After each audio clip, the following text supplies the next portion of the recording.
Hi folks, Chris Graham here. Monday, it's time for the weekend review for We Love Betting, of course, and we're looking back at 6 games from the weekend, some interesting statistics related to them that I thought it's worth sharing. Of course, every Friday I do my stats chat video. No very successful this weekend, I have to say. Very few of the bets came in. One bet that did come in was, of course, Wolves' domination over Derby. The laying Derby proved to be a correct move. 0-0 there on Saturday. That's no win in 6 generally for Derby against Wolves, but it's their home form against Wolves which continues to be woeful. Wolves unbeaten in 9 games now at Derby. Remember, May the 8th, 1993 was the last time Derby beat Wolves at home in football. Interesting stuff. Liverpool, good day yesterday, eh? Who saw that coming? They thrashed Swansea 5-0. Very, very impressive. That's the first time they've actually scored a goal against Swansea in the league since the Welsh side returned to the Premier League at the start of last season. The 4th time they've came up against them in the Premier League, and it took them 304 minutes to finally score against Swansea, but they of course broke that deadlock and then scored 4 more. So a very successful day for Liverpool. But of course the stat I think that's been the most bandied around stat over the last few weeks, Liverpool's poor performance against top half sides in the Premier League. That was finally put to bed yesterday. The first one against a current top half side in 15 games, would you believe? May the 8th again, May the 8th, 2012, last year. Against Chelsea was the last time they actually beat a top half side until yesterday. That night they won 4-1, you might remember that was the last game of the season at Anfield. So yeah, good day for Liverpool yesterday after a disappointing couple of defeats beforehand. Arsenal, not a good weekend. Not a good weekend. Shameful weekend, to be quite honest. Losing at home to Blackburn in the FA Cup, knocked out of the FA Cup.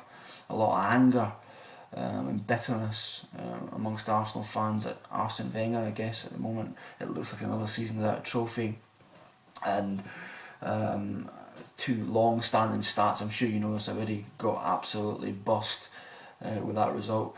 Arsenal unbeaten in 34 games against lower league sides before that game in the FA Cup. That's gone. The last time before Saturday they'd lost to a lower league side was January the 17th, 1996. They lost to Sheffield United 1-0. That was my mother's 41st birthday that night. Amazing. The Australian Carl Veart scored for Sheffield United that particular night. I was actually looking back at this man's career. I'm not too familiar with him. He played for four spells at different Adelaide clubs. He was an Australian man. He played for Adelaide City first, Adelaide City Force, Adelaide United, and then he went back to Adelaide City. That's Carl Veart, the hero in '96.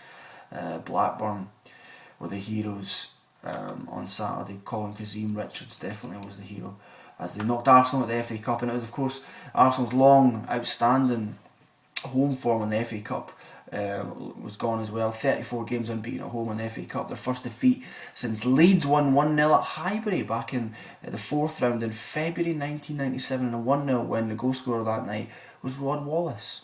Okay, Hartlepool 2, Leyton Orient 1. John Yogi Hughes is doing some wonderful things at Hartlepool. It's not ridiculous to suggest he might stay up, which would be absolutely unbelievable. But Leyton Orient, the team that feature in this particular segment, they scored 1 goal in the game, lost 2-1. That's the 10th time in the last 11 times they played Hartlepool they've scored exactly 1, Leyton Orient. Just a quirky wee start. I thought that was quite funny. 10 of the last 11 games against Leyton, against Hartlepool, Leyton Orient have scored just once. Southend 1, Northampton 2. Bad day for Southend, but their trend of scoring in the second half continued once again. They've scored 74% of their goals in the second half this season. That's better than any other team in the top 4 divisions in England. So always keep an eye on them at half time in a match.